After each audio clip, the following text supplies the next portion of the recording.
कंवारी ननद। अंजलि की उम्र लगभग 30 साल हो चुकी थी। वो एक स्कूल में टीचर की जॉब करती थी। अंजलि के घर में उसकी माँ के अलावा उसका छोटा भाई और भाभी भी रहा करते थे। 30 साल की उम्र होने के बाद भी अंजलि की अब तक शादी नहीं हुई थी। इस बात को लेकर अंजलि की माँ रुक्मिणी देवी काफी परेशान रहा करती थी। माँ, मैं स्कूल जा रही हूँ, जरा मेरा टिफिन तो दे दीजिए। अब क्या पूरी जिंदगी मैं तुझे टिफिन बनाकर देती रहूंगी? अरे कुछ सोचा भी अपने बारे में या बस ऐसे ही? क्या माँ, सुबह सुबह फिर वही बातें लेकर बैठ गई। माँ गलत क्या कह रही है अंजलि दीदी? इतनी उम्र हो चुकी है आपकी, माँ कब तक आपकी सेवा करती रहेंगी? भाभी, मैंने माँ को कब कहा कि मेरी सेवा करो? वैसे भी अपना टिफिन मैं खुद तैयार कर लेती हूँ, बस टेबल से उठाकर देने को ही तो कहा था। वैसे अंजलि दीदी, देखा जाए तो टिफिन उठाकर देने की उम्र तो आपकी है। आपका अपना घर परिवार बच्चे होते तो ये जिम्मेदारी आज आप पूरी कर रही होती। एक बात मेरी समझ में नहीं आती, अगर मेरी शादी नहीं हुई तो इसमें मेरी क्या गलती है? और तुम सब लोग मेरे पीछे क्यों पड़े रहते हो? अरे कुछ कहना क्या पीछे पड़े रहना होता है? अपने छोटे भाई को देख, तुझसे 3 साल छोटा है लेकिन 2-2 बच्चे खेल रहे हैं आंगन में। मुझे आप लोगों की कोई बात नहीं सुननी, जा रही हूँ मैं। और आप में से किसी को मेरा कोई काम करने की जरूरत नहीं है, मैं खुद संभाल लूंगी। इतना कहकर अंजलि वहाँ से चली जाती है। शाम को जब अंजलि अपने स्कूल से लौटकर घर वापस आती है तो उसने देखा कि पड़ोस वाली निर्मला चाची वहाँ पर बैठी हुई थी। क्या बात है अंजलि बिटिया, नौकरी करके वापस आ गई? जी चाची जी, कैसी हैं आप?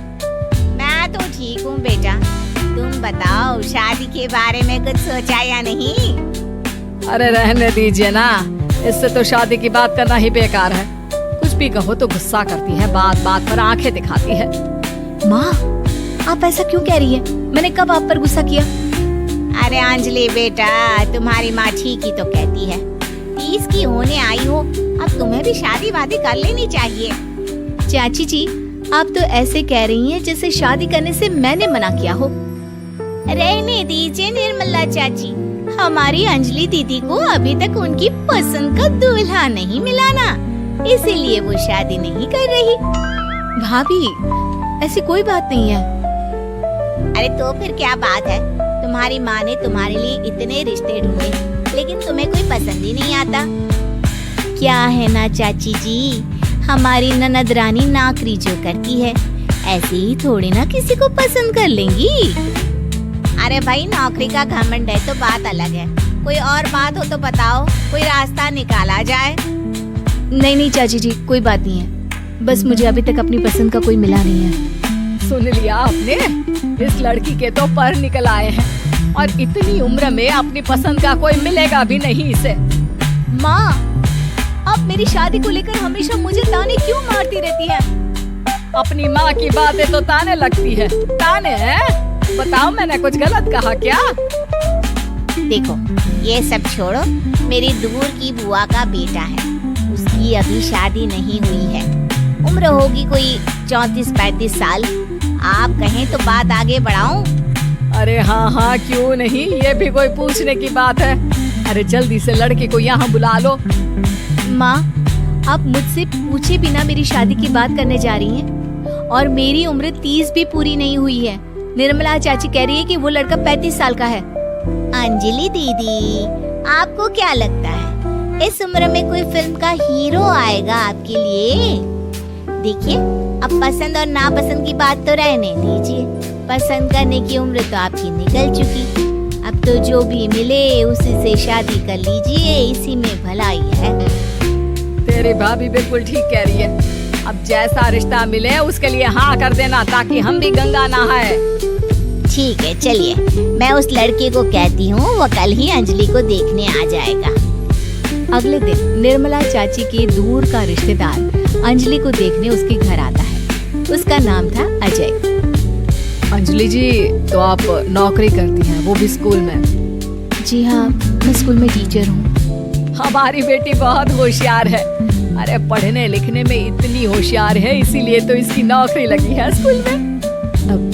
हाँ, ठीक है आंटी जी, जरा मुझे भी तो बात करने दीजिए आपकी बेटी से। जी पूछिए ना, क्या पूछना चाहते हैं? अंजलि मैडम, ये तो बताइए कि आपने अभी तक शादी क्यों नहीं की? बस ऐसे ही, कहीं कोई रिश्ता पसंद नहीं आया इसलिए। लेकिन क्या मैं आपसे पूछ सकती हूँ कि आपने शादी क्यों नहीं की? अंजलि, क्या कर रही हो तुम? लड़कियों को इस तरह की बातें नहीं शोभा देती।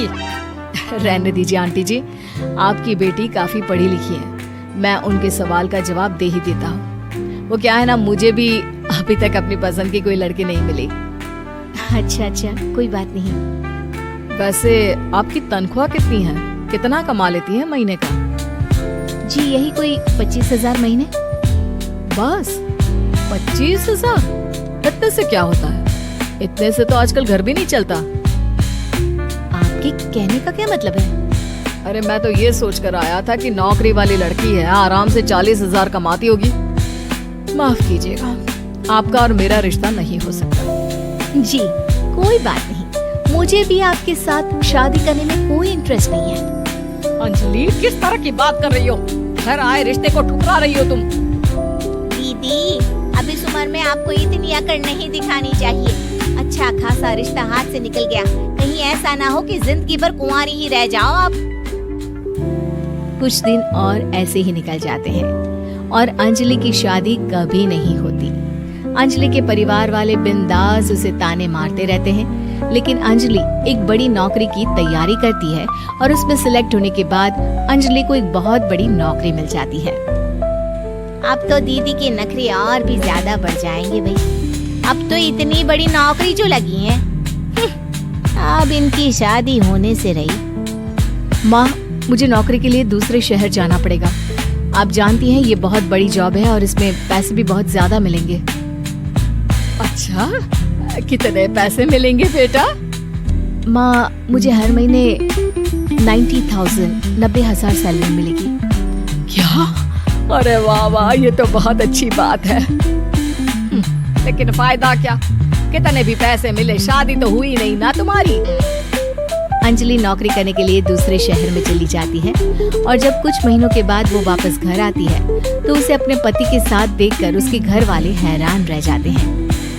अरे अंजलि, तूने शादी कर ली और हमें बताया तक नहीं। और दामाद जी करते क्या है? इतनी बड़ी कार है उनकी। माँ, मैं आपको सब कुछ बताना चाहती थी, लेकिन आप सबकी ताने सुनकर बहुत दुखी हो गई थी और इसलिए मैंने अपनी पसंद से शादी कर ली। मेरे पति मेरे साथ ही ऑफिस में नौकरी करते हैं और बहुत बड़े अफसर हैं। और एक बात बताऊं माँ, आज मैं बहुत खुश हूँ।